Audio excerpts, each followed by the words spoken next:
I'll try to keep it short, and then if folks have questions, I'm happy to answer questions once the whole panel's gotten a chance.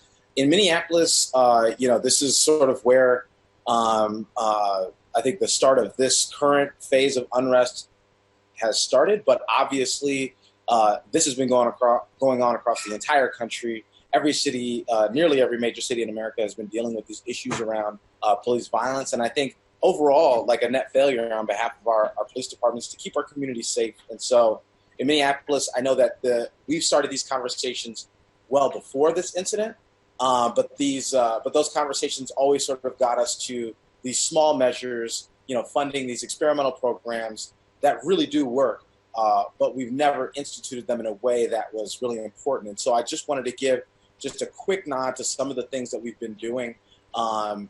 At the county level, which is not the city, there is a mental health response team that goes out to calls unarmed to mental health crises. At the city level, we started the co-responder team in conjunction with the county, where we have an officer and a mental health specialist. Not ideal, but has been great for de-escalation and is better than just police handling those calls on their own.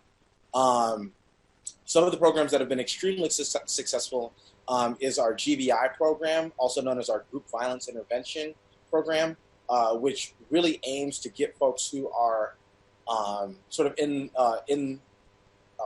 a gang-involved lifestyle and work to help them transition out of that lifestyle. It's been more successful than any other program, or certainly more successful than a punitive system, but again, has gone underfunded. And then lastly, the last thing I want to highlight, but is by no means the last program I could highlight, is our hospital-based violence intervention, which is when gunshot victims arrive at the hospital, we meet them there and try to figure out, for what reasons were you shot and how can we make sure that this doesn't happen again. These are the types of things that I think we need to be investing in, but more importantly, I think that our next phase is to not only build those programs up, but to do community outreach, to engage with our constituents, to understand in what ways do you expect to be safe, and how do we create systems that keep you safe in that way. About a week ago, we passed a resolution that passed unanimous. Anybody who knows the dynamics of city council, it's kind of unthinkable that we would have a unanimous vote to dramatically rethink public safety in our city.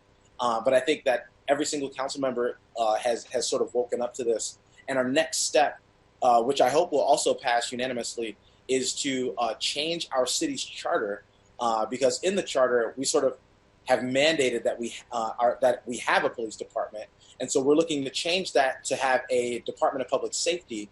That